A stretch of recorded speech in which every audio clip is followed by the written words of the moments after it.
When do you tell your clients you no longer have to worry about your diet? This is the end of the road for you. You can start eating junk food in high quantities every day. Don't even think about having met me, but just go do that for the rest of your life. When is the right time to do that? When? Yeah, never, right. When you coach someone on eating habits, it's a forever behavior, right? You don't say, hey, let's eat better for 14 and a half days. You're trying to get them to adopt habits that are quote unquote forever behaviors. It's the same thing with exercise, ladies and gentlemen.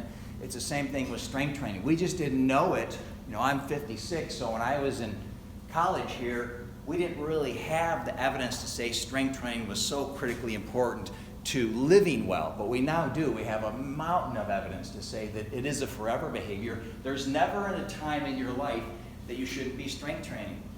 But what is the problem with strength training? Why is it that people don't do it?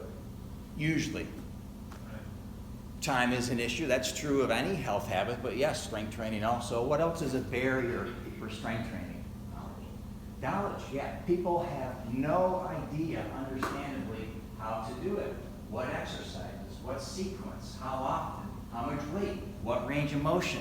There's a million questions that come up with strength training. It's easy if we go just take a walk, right? If me and the guy in the purple shirt take a walk, that's easy, right? We just have to have shoes on. What's your name, sir? Adam. Adam. If Adam and I take a walk, it's easy to do. Humans know how to walk. We've been doing it since the beginning of time. But it's only been the last couple decades that scientists and health professionals said, hey, by the way, you need to work that bicep. You need to work your shoulders. This is like living on Mars. So there's a lot of barriers. The big one is knowledge. And so we wanted to say, hey, let's make this a doable, long-term piece of your lifestyle and turn it into that forever behavior. And we can be part of that by creating this on-demand personal training. By the way, when I tell other trainers about this, nobody knows about it. They have no idea how we do it.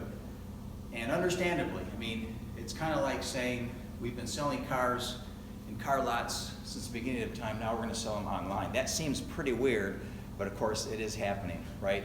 It's like a vending machine. I check the blue car, it comes to my house. So this is a big radical change in our industry from what it used to be, where it was always appointment-based training. Now that's MedFitness in a nutshell. Do we do any nutrition work? We do. We do. We do some weight management coaching. I write every month. We do lectures every month, often on nutrition topics. And so we're there doing nutrition education, but if you look at our business from a profit and loss standpoint, it is 90% strength training. That's what we live and breathe on. We call it a membership. Someone's paying us a monthly membership to train 2 days a week for hopefully the rest of their life. And so this has been an exciting journey for me. And I'll tell you right now that when I go talk to my colleagues in other areas of fitness, this is a phenomenal credential to have.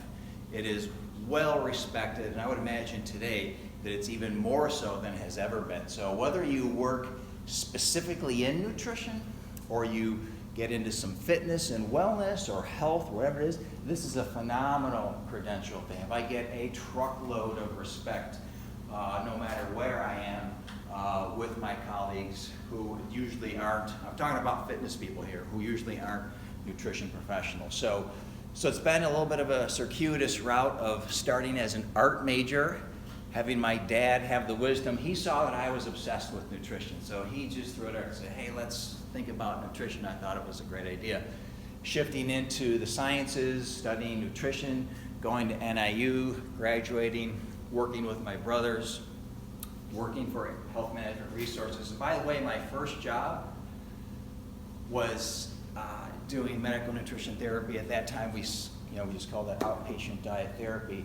And I realized that I really hated that. So one of the things I'm going to talk about in just a moment is that you might have to take a job that you hate to uncover what you love. So at that point in time, again, I did like weight training, but I didn't think it could be a career. I didn't think I could have my own business. So I wasn't